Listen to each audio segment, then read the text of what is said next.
Ilmi namaa akkatti garaa walitti jabaate. Namni bineensuma ta'ee jechuudha. Gara jabummaa akkasii Waaqayyo namaa oolchu. Egaa nagaan daganne obboloota koo hundumti keessanuu akkam jirtu? Nagaa keessanii ani nagaa kooti, obboleettiin keessanii. Isinis lafaa bakka jirtanitti nagaa guutuu akka qabdan abdii guddaan qaba. Egaa yeroo torbee kana keessa yeroo darbe obboleettiin tokko lama ta'anii taa'uu jechuudha. Sarraatanyaa jechuun of jijjiirra jedhanii kaayyoo keenya jijjiirra, maatii keenya jijjiirradhanii biyyaa ba'anii biyya Beeruut keessa ta'e jechuudha. Isheen tokko ishuma wajjin teessu wajjin walitti bu'anii wal lolanii jechuudha. Cuubeedhaan wawwaraantee zibaalatti gattee jedhama. Waaqayyo namaa oolchus akkasii. Dhugaa Rabbi dubbachuuf baay'ee tokko kan nama gaddisiisu. Gurratti iyyuu dhaga'uuf kun namatti hin toluu jechuudha. Dhalli namaa bineensa ta'ee garaa walitti jabaachuu bakka dhalli namaa akkaataa akka kanaa wal ajjeesuu isaatti baay'ee tokko nama gaddisiisa dhugaa.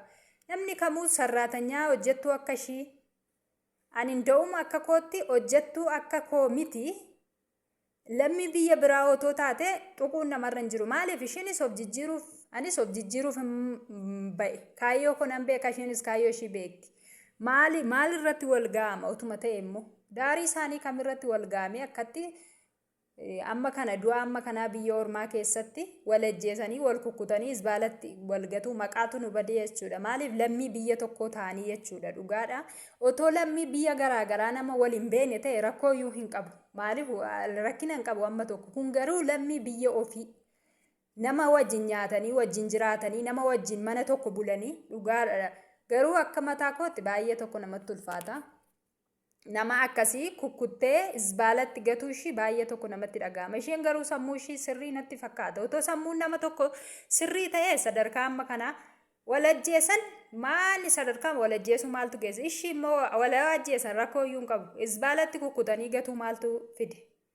Kun maqaa baay'ee maqaa nu balleessanii jechuudha. Maaliif namni lammii tokko, namni biyya tokko, namni lammii tokko akkas wal godhu Waaqayyo nama abaashu. Jibbuma akkamiyyuu yoo ta'e sadarkaa amma kana deemuun baay'ee namatti ulfaata. Maaliif namni lubbuu qabu, namni lubbuu baatee deemu akkatti wal ajjeesee biyya ormaa keessatti sayyoo of jijjiiruuf ba'anii kaayyoo isaanii dagatanii of jijjiiruuf ba'anii sadarkaa amma kana wal gochuu isaanii akka mataa kootti baay'ee tokko nama gaddisiisa.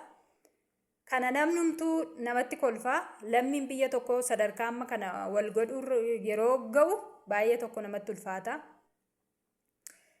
Kana baay'ee kan nama gaddisiisu dhugaadha. Baay'ee dubbachuun kan namatti ulfaatu. Bakka barri 2018 ilmi namaa garaa walitti jabaatee jechuudha. Maali kana seexanumti yoo godhi namaan jette malee namni sammuu guutuu qabu, namni fiizikaalli isaa guutuu ta'e tokko, namni yaadu tokko, namni bakka ba'ee galu, namni sammuu isaa sirriidha jedhamee yaadamu tokko sadarkaa kanan godhuu jedhaan akka mataa kootti. Wal ajjeeste maal ajjeesaa maaltu geesse?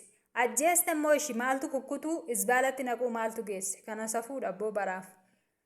Kun gurratti dhaga'amuuf kan hin tolledha. Waaqayyo nama abaasu wanta jennu hin qabnu. Yeroo darbes akkuma beekamu raajinii paastarii waldaatti jechuudha. Paastarii waldaa ajjeese jechuudha. Waa'ee birrii irratti kunillee dhugaadha dubbachuuf namayyuu nama qaaneessaa jechuudha. Maaliif mana Waaqayyoo keessatti wal ajjeesuu jechuun baruma isaa bara dhumaa ta'ee jechuudha. Maaliif raajii yeroo paastarii ajjeesu Waaqayyo nama abaasu. Maaliif manni Waaqayyoo silaa akka beekamutti itti sagaduuf itti Waaqayyoon galateeffachuudha. Garuu safuudha abboo baay'ee tokko kan nama gaddisiisu. Dhugaadha. Barrumti kun bara dhufaatii gooftaa akka ta'e beekamaadha silayyuu. Dhalli namaa bineensa ta'ee dhalli namaa garaa walitti jabaachuu jalqabe walii rifachuuf walii na'uutu jalqabamee jechuudha. Baay'ee nama gaddisiisa dhugaa dubbachuuf akka mataa kootti.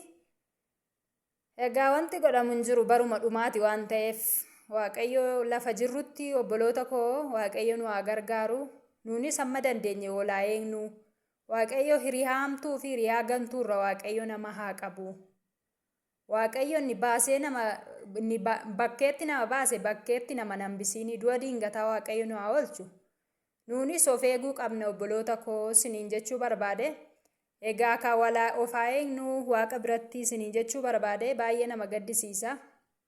Barri kun bara dhumaatti waan ta'eef baay'ee tokko namatti ulfaata. Waaqayyo nu haa eegu obboloota koo. Egaa viidiyoo biraatiin amma walitti deebinutti nagaan naaf tura. YouTube koo immoo subscribe, like, share naa godhaa na jajjabeessaa isiniin jedha obboloota koo. Nagaan amma viidiyoo biraatiin walitti deebinutti.